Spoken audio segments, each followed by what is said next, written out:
अभिजित तिपकेंनी स्वतःच्या हिंगोलीमधल्या शाळेपासून सुरू केलेल्या स्कूल ठीक करो या अभियानाला यश आलेलं आहे। अभिजित तिपके यांच्या पाहणीनंतर शाळेच्या दुरुस्तीला सुरुवात झाली। तिपकेंच्या संतूक पिंपरी गावामधील जिल्हा परिषद शाळेची दुरुस्ती करण्यात येत आहे। तिपकेंच्या अभियानानंतर आता दुसऱ्याच दिवशी शाळेमध्ये सीसीटीव्ही बसवण्यात आले, खिडकीच्या फुटलेल्या काचा देखील काढण्यात आल्या आणि नवीन काचा बसवण्याचं काम सुरू आहे। तिपकेंच्या अभियानानंतर शाळेमध्ये अशा प्रकारे सीसीटीव्ही कॅमेरे बसवण्यात आले। तिपकेंच्या संतूक पिंपरी गावामधली ही असली जिल्हा परिषदेची शाळा। याच ठिकाणी तिपकेंनी आधी पाहणी केली होती आणि त्यानंतर या शाळेचा आता कायापालट होतोय।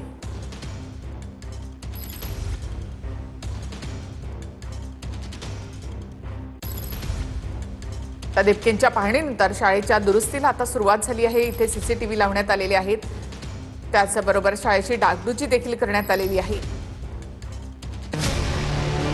अभिजित तिपकेंच्या स्कूल ठीक करो मोहिमेला यश आलंय। हिंगोली जिल्ह्यातलं तिपकेंचं मूळ गाव असलेल्या संतूक पिंपरी गावातल्या जिल्हा परिषदेच्या शाळेला 15 ऑगस्ट रोजी तिपकेंनी भेट दिली होती।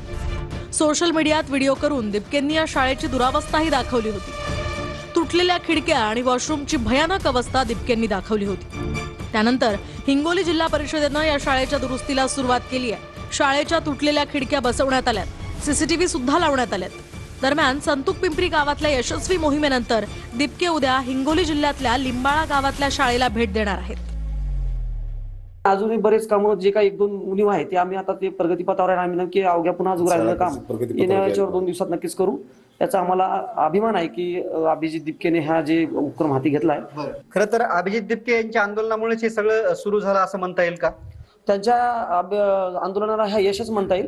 खरं तर आमचं शाळेकडे पूर्वीच लक्ष होतं, परंतु उणीवा होत्या, त्या उणीवासाठी आम्ही हे करणं गरजेचं होतं आणि ते करत आहे आम्ही, त्याला काय अडचण नाही।